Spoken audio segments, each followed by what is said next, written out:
maka dengan ini saya menyatakan pengunduran diri sebagai Ketua Umum DPP Partai Golkar. Urusan Pak Erlangga itu urusan internal partai. Presiden Joko Widodo angkat bicara soal tudingan cawe-cawe Partai Golkar di balik mundurnya Erlangga Hartarto sebagai Ketua Umum Partai Golkar. Presiden Jokowi membantah ikut campur urusan internal Partai Beringin. Menurut Presiden Jokowi, Erlangga mundur dari posisi Ketua Umum adalah urusan internal Partai Golkar. Urusan Pak Erlangga itu urusan internal partai. Di partai itu ada proses, ada mekanisme. Silahkan ditanyakan kepada Golkar, kepada Pak Erlangga. Ini di sini juga ada Golkar, Pak Dito, tanyakan. Jangan saya mencampuri internal partai. Nggak bisa. Penilaian orang ketika mengaitkan Bapak misalnya mendesak Pak Erlangga untuk keluar, ada cawe-cawe itu Golkar, Bapak bantah ya Pak ya? Bapak seperti apa? Tidak ada. Senada dilontarkan Ketua Dewan Pembina Badan Pemenangan Pemilu atau Bapilu DPP Partai Golkar Idrus Marham. Dia yakin tidak ada cawe-cawe Jokowi atau lingkaran dekatnya di istana. Tapi Idrus menyebut Golkar akan menyambut baik jika Presiden Jokowi dan Gibran Rakabuming Raka bergabung dengan Partai Golkar. Jadi Bang Idrus tidak ada cawe-cawe istana dalam proses pengunduran diri Pak Erlangga? Saya punya keyakinan tidak ada dan tidak ada alasan untuk itu. Karena Pak Jokowi butuh partai selanjutnya setelah Brexit. Oh, karena itu kan pemikiran kita. Pak Jokowi mantan presiden dan punya legacy. Mana kalau misalkan Pak Jokowi mau masuk Golkar, itu alhamdulillah dong, barokah dong. Mantan presiden 2 periode. Kemudian kalau misalkan Mas Gibran mau masuk Golkar, ya barokah lagi, alhamdulillah. Kenapa? Masalahnya karena yang jadi masalah supaya ada proses-proses, ada etika misalkan. Kalau misalkan masih di PDIP, itu selesai di sana baru ke Golkar. Jangan terkesan kita yang mengoyo-oyo. Suara tak senada dilontarkan Direktur Eksekutif Amnesty International Indonesia Usman Hamid. Dia menduga mundurnya Erlangga dari Ketua Umum Golkar ada intervensi karena dinilai tak sejalan dengan Presiden Joko Widodo. Usman curiga penggunaan penegak hukum sebagai senjata untuk membidik lawan politik. Ya, sangat kuat dugaan bahwa menjelang pilkada dan juga sepanjang pemerintahan Jokowi, hukum selalu digunakan sebagai senjata untuk melemahkan oposisi. Baik itu oposisi dari kalangan partai politik maupun dari kalangan di luar partai politik. Kasus Erlangga Hartarto hanyalah satu kasus yang terakhir di antara sekian kasus-kasus intervensi partai melalui hukum yang digunakan sebagai senjata oleh pemerintahan Jokowi. Dan saya kira ini semakin memundurkan demokrasi di Indonesia. Presiden Jokowi dan lingkaran elit Golkar memang menolak ada cawe-cawe di balik mundurnya Erlangga yang telah membawa Golkar di urutan 2 dalam pemilu 2024. Tapi yang pasti, tentu butuh angin yang sangat kencang untuk menggoyang pohon sekelas beringin. Tim Liputan Kompas TV.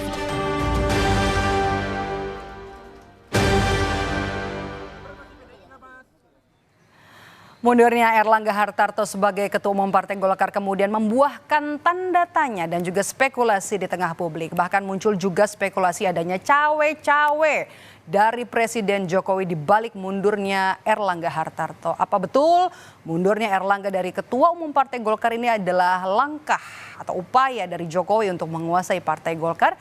Kita bahas sore hari ini di Rumah Pilkada bersama Guru Besar Ilmu Politik dan Keamanan Universitas Padjadjaran. Ada Prof. Muradi. Prof. Muradi, halo, selamat sore. Selamat sore, Mbak. Assalamualaikum warahmatullahi wabarakatuh. Waalaikumsalam. Kalau kita lihat kan sebenarnya ada juga yang bilang kalau ini adalah upaya Presiden Jokowi untuk mengambil alih Partai Golkar. Entah Presiden Jokowi, entah keluarga Presiden atau juga orang dekat Presiden. Tapi Presiden juga kan sudah membantah ya kalau ia cawe-cawe di balik mundurnya Erlangga Hartarto. Anda melihatnya bagaimana pernyataan dari Presiden Jokowi ini? Ya, kita lihat 4 indikator, Mbak. Indikator pertama tuh ada manuver, pertemuan berkaitan atau bahkan komunikasi yang berkaitan dengan orang dekat Presiden dan atau Presiden sendiri. Itu poin pertama. Yang kedua adalah ada nggak nama yang diusung, itu ada nama yang kemudian dianggap orang dekat dan atau anaknya sendiri. Nah, selama ini 2 namanya yang berkembang kan, Bahlil dengan Mas Gibran. Nah, yang ketiga ya, ada nggak perubahan nanti? Tadi pasca tanggal 20 Agustus, ada nggak perubahan untuk rekomendasi terkait dengan pilkada? Kalau itu ada, artinya memang ada misalnya mempertimbangkan kembali Sumatera Utara, mempertimbangkan kembali misalnya Banten dan sebagainya ya. Bahkan mungkin bicara soal bagaimana masa depan Kim dan sebagainya itu juga menjadi problem. Nah yang keempat baru nama yang terpilih itu apakah memang ada kaitannya dengan presiden.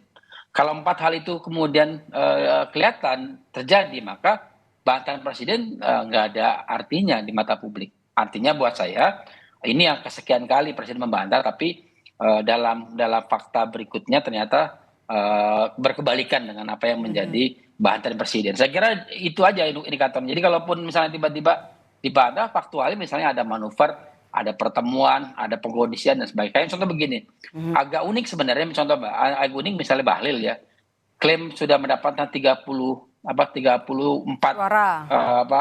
DPD dukungan DPD untuk beliau dalam waktu 1 hari. Saya kira bukan sesuatu yang kemudian tanpa desain ya. Kan artinya ini ada by design, nggak mungkin dalam waktu 1 hari bisa terjadi. Memang terjadi dalam mungkin 2 bulan sebelum itu, bahkan mungkin sebelum itu terjadi pengkondisian. Jadi kalau 4 indikator ini tidak dilakukan dan tidak terjadi, maka kita bisa mengatakan presiden nggak terlibat. Tapi dengan kondisi hari ini, saya kira dari 4 indikator tadi ada 3 dari indikator tersebut itu sedang berlangsung, sedang terjadi. Artinya memang mungkin saja kita akan lihat tanggal 20 Agustus ini apakah yang terpilih adalah orang dekatnya presiden dan atau bahkan mungkin anaknya sendiri begitu. Oke, sambil menunggu nanti pekan depan Rapimnas dan juga Munas yang akan digelar pada 20 Agustus. Tapi kalau kita lihat sebenarnya apa yang terjadi dalam tubuh Partai Golkar, sebenarnya ada dari politikus Partai Golkar yang juga bilang, Idrus Marham ini bilang kalau partainya menyambut baik nih kalau Pak Jokowi dan juga Gibran masuk ke Golkar. Termasuk juga menyinggung kalau nggak bisa dilupain nih Pak Jokowi dan keluarganya kan masih bagian dari PDIP begitu ya. Apa yang bisa Anda lihat dari pernyataan Idrus kalau misalnya memang benar Pak Jokowi dan juga Gibran ini nanti akan masuk ke Partai Golkar? Apakah Anda melihat ada konflik internal di Partai Golkar? Ya otomatis ada 6-7 faksi ya di Partai Golkar. Dan saya kira ketika Pak Erlangga mundur, ada kegalauan, ada perdebatan yang agak serius, makanya kemudian terjadi rapat pimpinan 2 hari yang lalu. Jadi kalau saya melihatnya, kalau memang betul Pak Jokowi dan Mas Gibran dan atau keluarganya mau masuk Golkar, nunggu aja nanti pas Munas Desember harusnya. Harusnya ya normal saja. Tapi kan udah lewat pilkadanya nanti. Ya dengan garansi, misalnya katakanlah Sumatera Utara sudah dapat garansi, bahkan mungkin Jawa Tengah mungkin sudah fix dukung Bobi gitu ya. Ya, karena Mas Dito misalnya sudah memilih untuk fokus di Semarang kan kira-kira gitu ya. Maka saya kira penting buat kemudian 2 itu. Tapi kan Jakarta belum nih. Jakarta kan kalau udah RK nggak mungkin lagi Kaisang atau gimana? Atau masih ada deadlock di situ? Nah di Jakarta kalau memang terjadi Pak Jokowi terlibat, katakanlah ada Mbak Mas Kaisang di situ, saya kira juga problem baru. Karena kondisinya kan berharap Mas Kaisang ini kan polanya kan ada 2. Pertama misalnya dia nomor 1, kemudian dia nomor 2-nya Kang Emil gitu. Atau nomor 1-nya Kang Emil, nanti dia jadi menteri dan sebagainya. Tapi buat saya langkah-langkah seperti itu terlalu vulgar. Secara politik dia tidak matang ya, tidak matang secara proses maksud saya. Artinya kalaupun misalnya kemudian dilakukan dengan dua garansi 2 provinsi itu bisa didukung oleh Partai Golkar dan mungkin koalisi di Kim, saya kira sudah cukup harusnya. Tidak lagi kemudian misalnya melakukan langkah-langkah politik yang harusnya ya koalisi di Kim ya, tapi di Jakarta kayak masih susah nih Prof ya. Di Jakarta kalau yang sampai hari ini masih question mark kan masih dengan PKS, kemudian Nasdem dan juga PD Perjuangan. 3 ini yang saya kira belum. Kalau PKB kan kemarin sudah dikatakan akan berkoalisi dengan Gerindra di 3 provinsi. Jadi kalau buat saya, kalaupun misalnya kemudian ini terjadi dan ternyata misalnya nanti di Munaslup 20 Agustus nanti, maka yang terpilih adalah orang dekatnya presiden dan atau bahkan anaknya yang terpilih, maka saya kira ini jadi satu dinamika yang luar biasa. Artinya bantahan presiden itu jadi kemudian dibantah sendiri dengan situasi politik yang berkembang begitu, Mbak. Anda melihat posisi Erlangga ini sudah digoyang sejak lama begitu? Karena kan sebenarnya isu untuk pengambil alihan ketua umum Partai Golkar bukan hal yang baru ya? Ya kan kalau kalkulasi politik kan simpel, Mbak. Dari beberapa calon yang kemudian muncul, Ada misalnya ada Bamsud, kemudian juga ada nama yang lain ya. Tapi kan kemudian yang relatif bisa kemudian diajak diskusi dengan Presiden kan mungkin Pak Airlangga. Mungkin juga ada dua kemungkinan. Pertama sama-sama alumni Jogja ya. Yang kedua karena memang dianggap lebih santun, lebih biasa, lebih santai gitu orangnya. Nah tapi itu kan bukan jadi parameter. Justru parameter yang berikutnya adalah dugaan banyak pihak mungkin juga adalah bahwa posisi Pak Airlangga juga tersandra dalam beberapa kasus. Itu yang saya kira menjadi problem sendiri, makanya mudah buat Pak Airlangga untuk kemudian di bahasa saya dikendalikan ya untuk kemudian menjalankan agenda-agenda politik yang memang diinginkan oleh istana begitu. Oke, kalau kita bahas soal PLT sekarang ya, terpilihnya Agus Gumiwang Kartasasmita ini jadi PLT Ketum kemudian bisa memudahkan jalan Jokowi dan juga jalan seorang Gibran Rakabuming Raka nanti untuk bisa masuk ke dalam Partai Golkar. Anda lihat seperti itu? Kalau hanya sekedar masuk kan nggak ada masalah. Problemnya adalah itu ingin menguasai kepemimpinan di Golkar. Itu poin penting sebenarnya. Dua hal yang berbeda nih. Kalau saya kira kalau masuk saja sih nggak ada masalah. Artinya memang secara prinsipil Pak Jokowi sudah dekat dengan elit politik yang ada di Golkar. Nah problemnya beliau mungkin mau lebih, mungkin ingin jadi ketua, mungkin juga jadi Dewan Pembina dan sebagainya. Tapi kan itu kan situasi yang sebenarnya dinamis. Artinya buat saya semua kembali ke internal Golkar. Dari 7 faksi yang ada di Golkar itu apakah clear atau enggak? Clear artinya gini, clear untuk menjaga marwah partai. Artinya kalaupun misalnya saya sih berharap misalnya Munasnya Munas biasa ya. Kemudian Pak Jokowi masuk, katakanlah kemudian diterima. Beliau mungkin karena beliau mantan presiden 2 periode bisa jadi ketua Dewan Pembina mungkin misalnya ketua Dewan Penasihat. Tapi kan nggak ada urgensinya kalau begitu ya Prof. Kalau cuma masuk doang. Jadi ya, anggota kan, partai. Poin penting buat Pak Jokowi adalah mengawal anak-anaknya, Mbak. Bukan Pak Jokowinya. Pak Jokowi sudah selesai. Sudah selesai dalam artian beliau karirnya sudah selesai, sudah mentok nih.